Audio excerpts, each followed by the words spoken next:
नर्मदे हर। नर्मदे हर, नर्मदे हर। आप मिसेस प्रफुल्ला भालेराव जी हैं, मुंबई से हैं, संपूर्ण माँ नर्मदा जी की पैदल परिक्रमा पर हैं। हाँ जी। आपके संज्ञान में लाऊं कि माता जी की ये चौथी परिक्रमा है।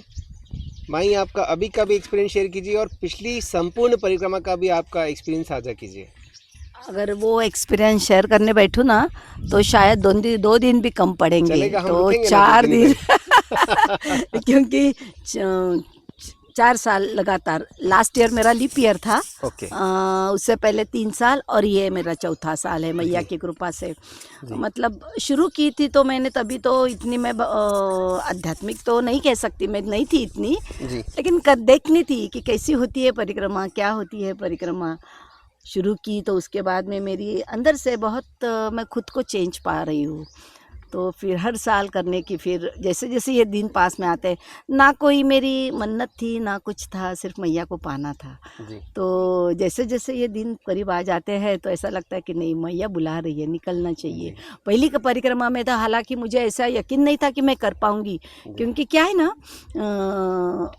बम्बई की लाइफ और थोड़ी सी लैविश लाइफ, तो चलने की आदत नहीं, ना कि कोई कष्ट उठाने की आदत, तो कर पाऊंगी नहीं कर पाऊंगी यकीन नहीं मन था। में रहता है ये सवाल। हाँ, तो फिर उसके लिए मैं कहती थी कि नहीं यार मेरे से नहीं होगा, और ये उसके लिए मैं कहती थी कि मेरे हस्बैंड मुझे नहीं भेजेंगे। और वो भी थोड़ा सा कठिन होता है कि 4 महीने एक औरत कोई बाहर रहे छोड़कर और सब कुछ छोड़कर और निकलना, तो ये बहुत मुश्किल होता है। और तब तक तो मैं मेरी प्रैक्टिस भी करती थी, मैं इंटीरियर डिज़ाइनर हूँ, तो मैं प्रैक्टिस भी करती थी, तो मुझे लगता था कि इतनी बड़ी छुट्टी मुझे पॉसिबल नहीं है। तो लेकिन मैया की कृपा ऐसी हो गई कि ना मैंने ऑफिशियली मेरे हस्बैंड से परमिशन ली और ना ही उन्होंने मुझे ऑफिशियली परमिशन दी, और मेरी परिक्रमा शुरू हो गई। और शुरू हो गई तो मुझे बहुत सारे एक्सपीरियंस है, मैया ने मुझे बहुत सारे एक्सपीरियंस दिए हैं। ऐसे कहते हैं जैसे मैं इस मार्ग में चल पड़ी हूँ, तो मुझे लोगों ने बताया कि अपने ना मैया ने दिए हुए एक्सपीरियंस किसी से शेयर नहीं करनी चाहिए, इसलिए मैं बहुत डीपली एक्सपीरियंस तो नहीं शेयर कर पाऊंगी, लेकिन मैया बहुत कुछ देती। छोटा-मोटा आप शेयर करना चाहें अन्य परिक्रमावासियों के लिए। एक तो मेरा परिक्रमा का मैं ज़रूर शेयर करूंगी कि मुझे गुरु नहीं थे।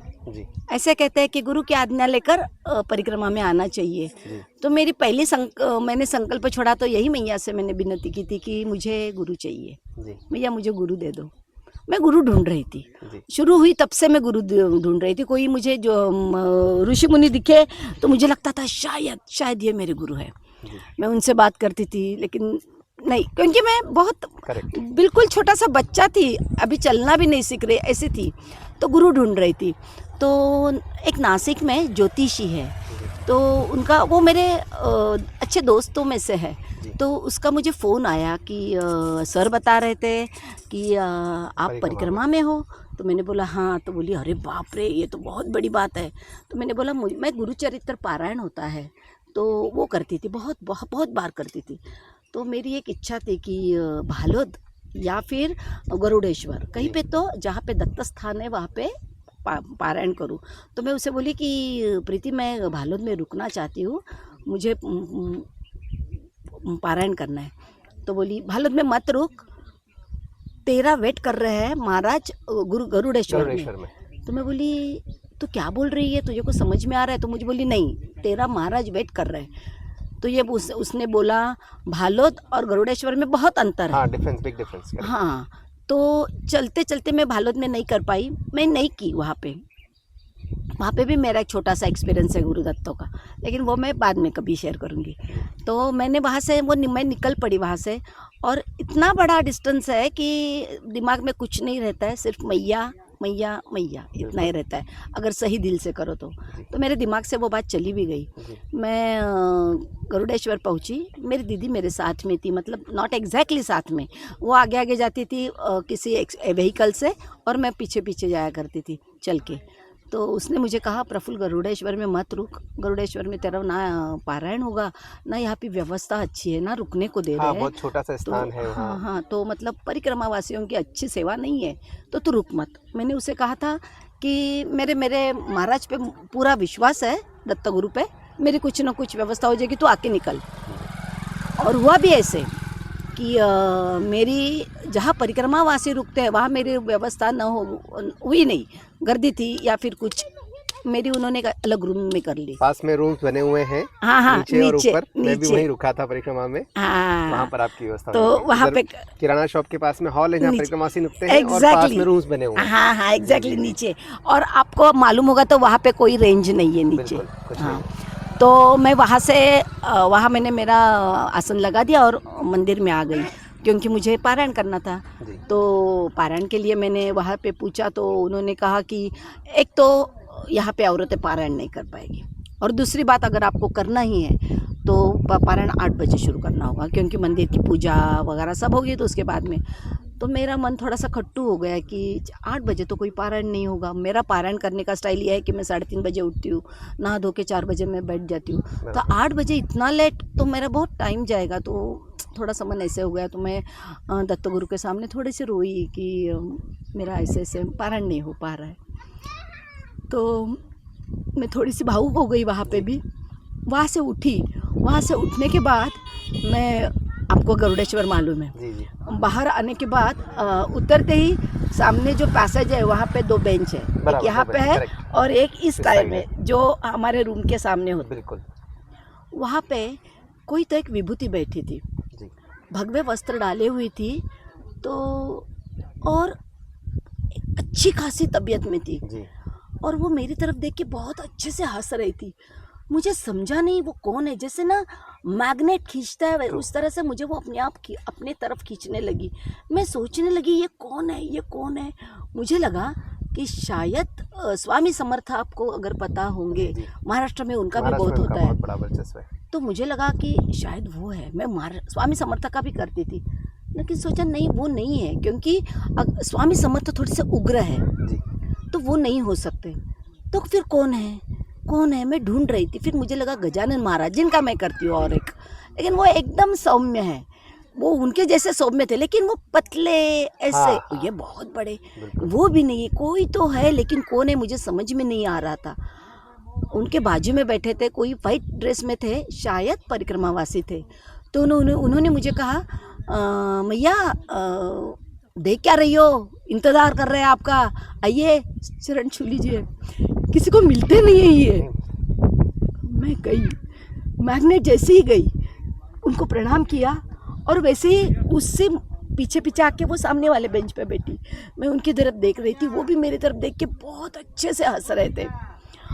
मैं फिर थोड़े टाइम के बाद वहाँ से उठी और अपने रूम में गई, जहाँ फ़ोन को रेंज नहीं है। बेसमेंट है, वहाँ बेसमेंट में नेटवर्क और नहीं आता। 4 साल पहले की परिक्रमा में कोई अपना फ़ोन नहीं ऑपरेट करता था, बिल्कुल ऑपरेट नहीं करता था, मैं भी नहीं करती थी। लेकिन न जाने क्यों मैंने फ़ोन ओपन किया तो इंस्टा, फेसबुक क्या ओपन हुआ मुझे मालूम नहीं, लेकिन सामने फ़ोटो आया, जिन्होंने मैंने अभी देखा था उनका फ़ोटो था गोंदवलेकर महाराज। तो मैया ने मुझे इंडिकेशंस दे दिए, ये तुम्हारे गुरु है। तो ऐसे मुझे मेरे गुरु मिल गए। फिर बाद में मैं परिक्रमा ख़त्म करके, और फिर मैं वापस भागी भी दौड़ के कि मैं कितनी ऐसी हूँ कि मुझे मिल गए, और मैंने उनको अच्छी तरह से, मैं उनसे बात भी नहीं कर पाई। हालांकि मुझे उनके बारे में कुछ भी नहीं मालूम था, कि लोग कहते हैं कि जो मन में है वो सामने दिखता है, और हम लोग उसी को वही समझ लेते हैं। मुझे ये नाम से भी नहीं मालूम थे पूरे गोंदवलेकर महाराज, मुझे नाम से भी मालूम नहीं थे, उनका चरित्र मालूम नहीं था, कुछ भी मालूम नहीं था। लेकिन फ़ोटो आया तो मुझे पता चला कि ये वो थे। फिर बाद में मैं मेरे घर चली गई। मेरा एक घर नासिक में भी है, तो मैं नासिक में गई थी। तो ऐसे ही रैंडमली मेरी एक, जिसे हम लोग दोस्त भी नहीं कह सकते, वो बम्बई से, मैं बम्बई की लोकल से एक साथ जाने वाले, तो हाय हेलो वाले, लोकल में मिलके हाय हेलो करने वाले, ऐसी एक जो थी नासिक में, उसका मुझे फ़ोन आया और मुझे कहा कि हम लोग गोंदवले जा रहे हैं, मेरी मम्मी की सालगिरह करने के लिए, 80th उसको वहाँ पे बनानी थी, तो तुमको चलना है साथ में। मैंने मेरे हस्बैंड को बोला ये शायद मेरे को बुलावा है, मैं जाती हूँ। और फंक्शन को कितने लोग होंगे, कि बहुत बड़ा फंक्शन है, मुझे बुला लिया, ठीक है। फंक्शन में सिर्फ 6 लोग थे, एक गाड़ी में 6 लोग थे, उसकी माँ, उसकी सगी बहन, उसका भांजा, उसकी मामी और मैं, वो खुद, मतलब मैं कोई पास की भी नहीं थी। तो मैंने बोला कि ये मुझे बुलावा है।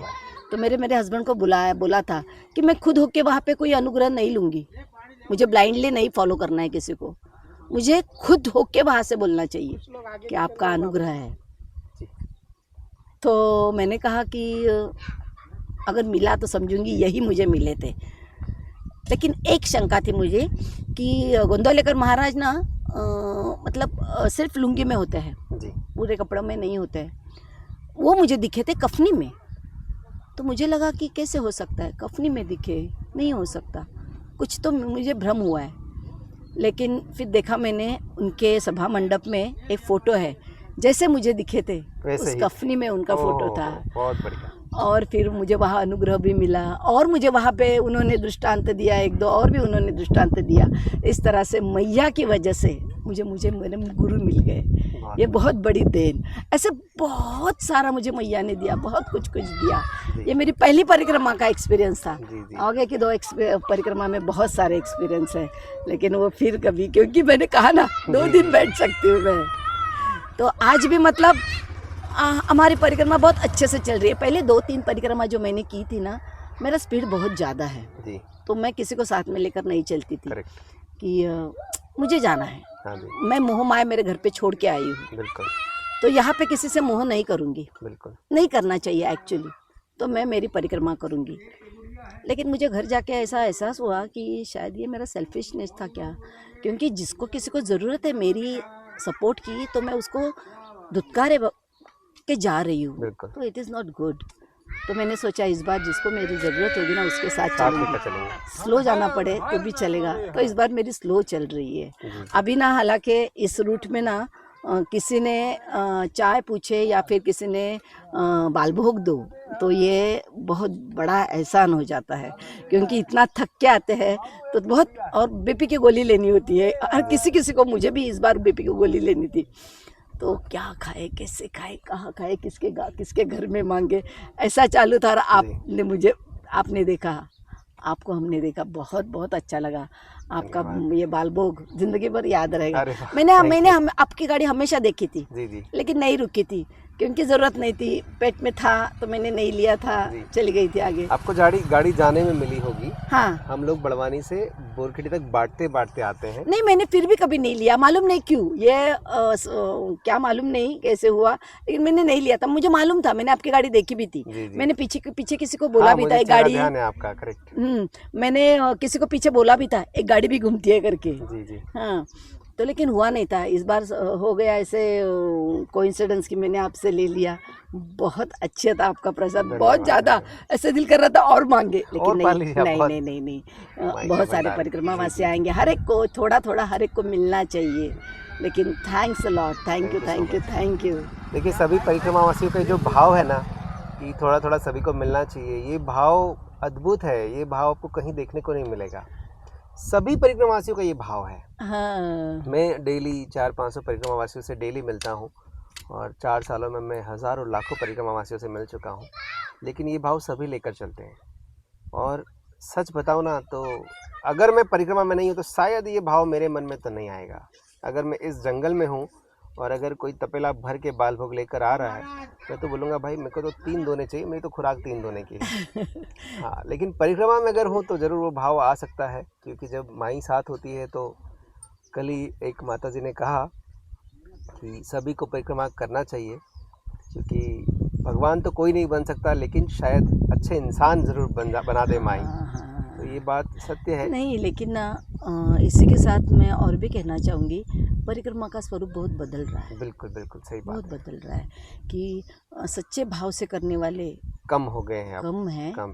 और न जाने क्यों, घूमने के लिए, एडवेंचर करके, या फिर किसी को पेट भरने के लिए, आई डोंट नो। लेकिन बहुत सारे, अभी can not comment on anyone, but भाव तो बदल रहा है। भाव बदल रहा है, वो देख के दुख भी हो रहा है मुझे, बहुत ज़्यादा दुख हो रहा है कि हर बार सोचती हूँ अभी नहीं आऊँगी, अभी मैया के किनारे सेवा के लिए जाऊँगी सिर्फ, परिक्रमा के लिए, लेकिन न जाने जब क्या भी है। आपका मन हो सेवा के लिए आप आइए बड़वानी में सिद्धेश्वर आश्रम के हम भी सदस्य हैं अच्छा, जी, और वहाँ सेवा के लिए आप रुक सकते हैं और सेवा ले सेवा सकते हैं। नहीं, ये मैं जाती हूँ हमेशा, मीठी तलाई में मैं जाती थी, अभी जी जी खुंटा मोड़ी में जाऊंगी, जी। लेकिन ये सेवा जो है ना, हम परिक्रमावासी आपकी वजह से है। अरे नहीं, सब हाँ माई तो की वजह से है। हमारा नहीं, क्या है, आप ना हमसे, आप हमें मैया समझ रहे हो, लेकिन आप हमसे ऊपर है, नहीं माता जी क्योंकि ये सेवा भाव जो होता है ना, जी। वो एकदम बहुत ज़्यादा ग्रेट है ये थैंक यू ये सो सेवा भाव सच में।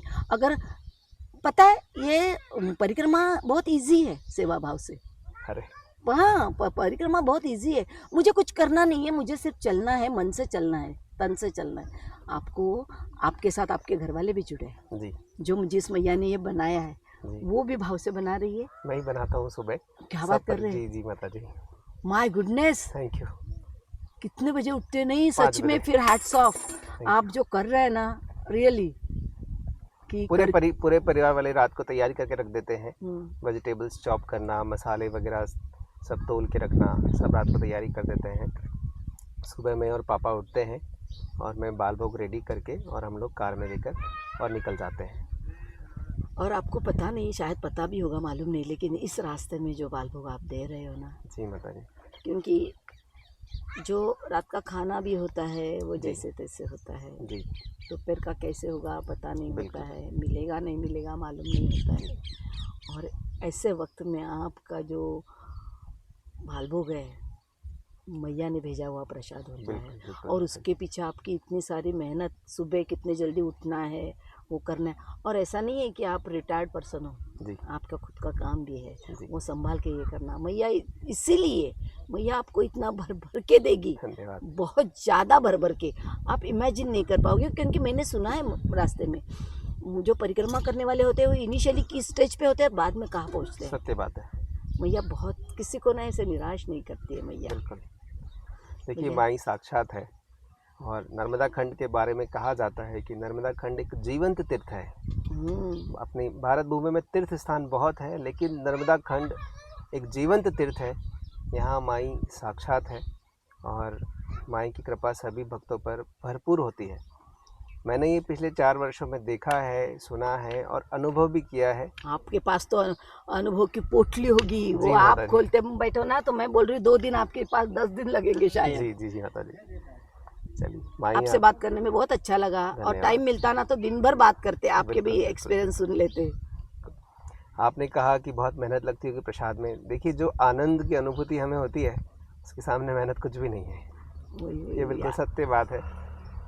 मैं मतलब माई की इतनी कृपा है कि मैं 9 महीने 10 बजे सोकर उठता हूँ, टू बी ऑनेस्ट। मैं बाय प्रोफेशन टैक्स कंसल्टेंट हूँ। 11:30-12 बजे ऑफिस पहुँचता हूँ। 9 महीने में 10 बजे 10:30 बजे सोकर उठता हूँ। और 10:30 को भी नहीं उठाऊँ तो मेरी बीवी कभी उठाती ही नहीं। उनको पता है कि आराम से उठने वाले हैं।